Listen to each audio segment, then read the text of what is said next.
एक मुर्गा बहुत भूखा था। बेचारे को कीड़े मकोड़ों और दाने दुनके की तलाश में फिरते फिरते शाम हो गई, मगर कुछ न मिला। मुर्गा दिल में कहने लगा, अगर इस वक्त कहीं से एक दाना भी मिल जाता तो कितना अच्छा होता।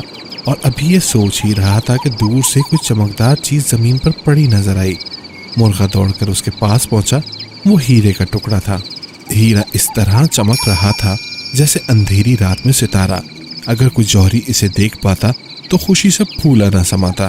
भूखे मुर्गे ने उसे पंजे से उलट पुलट कर देखा, फिर अफसोस से कहने लगा, तेरी जगह अगर अनाज का एक दाना मिल जाता तो तुझसे 1000 दर्जा बेहतर था।